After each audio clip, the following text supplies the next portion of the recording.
Baik, bismillahirrahmanirrahim. Assalamualaikum warahmatullahi wabarakatuh. Pada kesempatan ini kita akan membahas dua negara yang saat ini sedang berperang, ya, yaitu Israel dan Iran.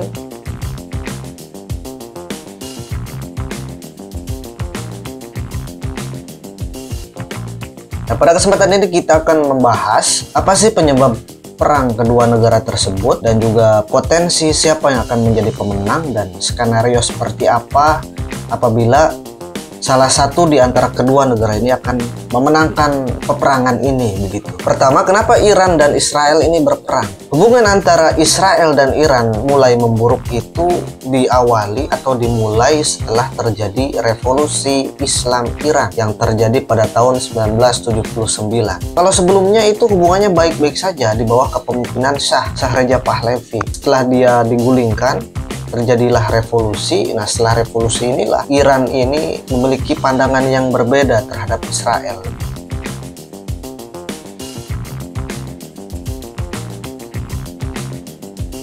Nah, Iran ini setelah pasca revolusi memang sangat anti dengan yang namanya Zionis, memandang bahwa Israel ini adalah entitas yang berbeda dan memandang bahwa Israel ini adalah perpanjangan tangan daripada hegemoni Barat. Pemimpin-pemimpin tertinggi Iran setelah revolusi Iran ini memang secara terbuka begitu ya, secara terbuka menyerukan penghancuran Israel. Kemudian yang kedua adalah program nuklir.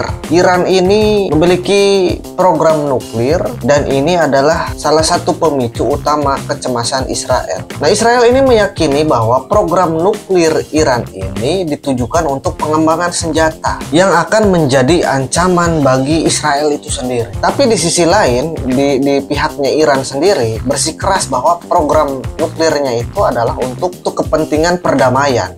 Itu aja sih.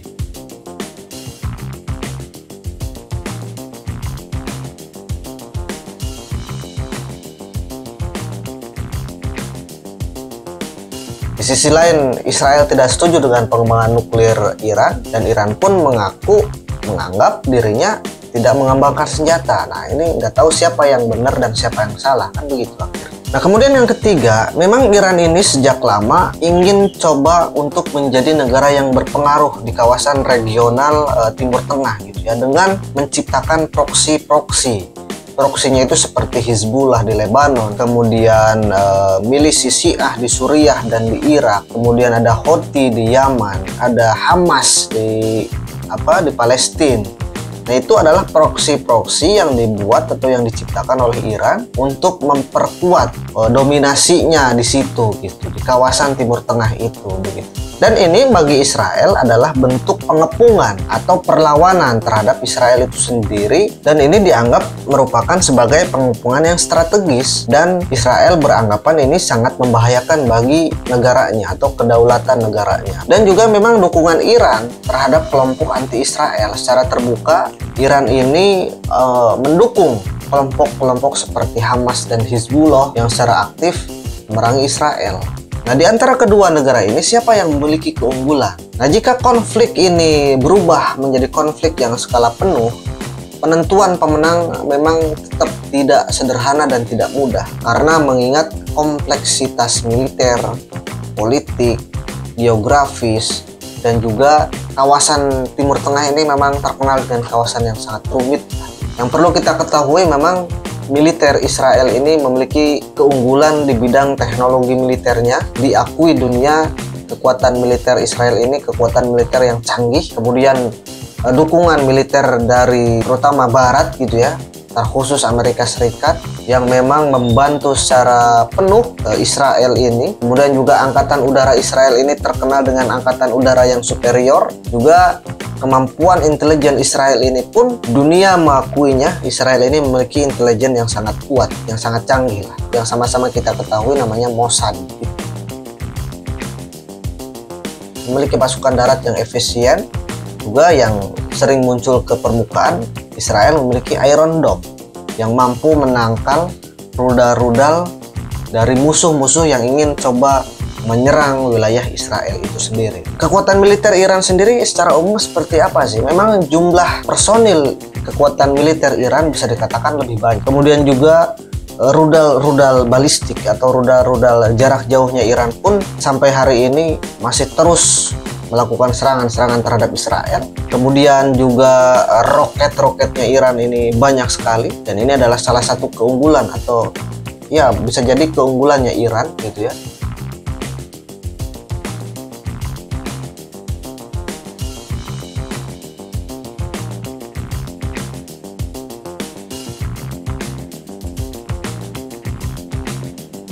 Nah, bagaimana dengan nuklir? Apakah kedua negara ini memiliki masing-masing kedua negara ini memiliki kekuatan nuklir? Israel secara terbuka tidak pernah mengakui dia memiliki senjata nuklir, tapi banyak orang yang mempercayai bahwa Israel ini pasti punya senjata nuklir.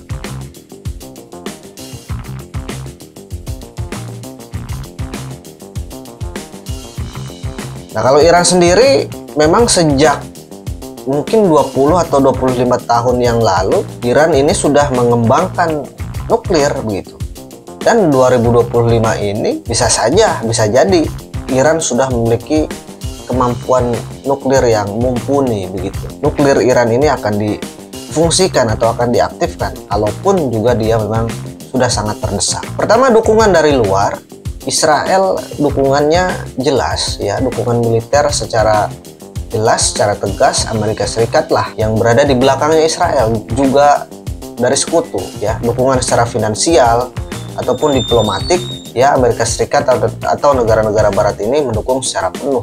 Nah, kalau Iran sendiri memang akhir-akhir ini memiliki hubungan yang cukup baik dengan Rusia dan China, tapi itu hanya sebatas hubungan ekonomi ataupun perdagangan. Tapi Iran ini kita dengar beberapa hari ke belakang dia mendapatkan dukungan dari Yaman ya, dari Houthi dan juga dari Pakistan.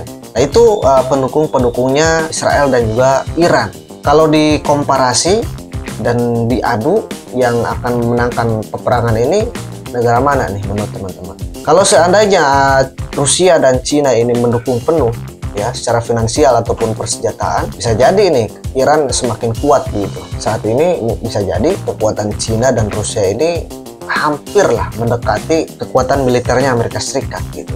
Kecanggihan militernya itu. Nah, kalau kita membayangkan, kalau kita berandai-andai apabila Israel berhasil memenangkan perang melawan Iran, apa yang akan terjadi? Nah, jika Israel berhasil melumpuhkan pusat-pusat persenjataan Iran atau menghancurkan wilayah-wilayah strategis atau wilayah-wilayah vitalnya Iran, melumpuhkan atau melemahkan kapasitas daripada proksi-proksinya Iran, dampaknya ini bisa sangat besar sekali ya bagi Iran. Nah, biasanya yang pertama, kalau misalkan musuh daripada Israel ini sudah lemah nih, biasanya cara mainnya Israel ini begini: melumpuhkan rezim yang ada dulu, dilemahkan itu rezim yang ada, sehingga menciptakan ketidakstabilan di internal negara yang menjadi musuhnya Israel tersebut, dan pada akhirnya rezim yang ada itu akan tumbang oleh rakyatnya sendiri gitu. Kemudian juga akan terjadi perubahan dinamika regional. Pengaruh Iran tidak akan lagi sangat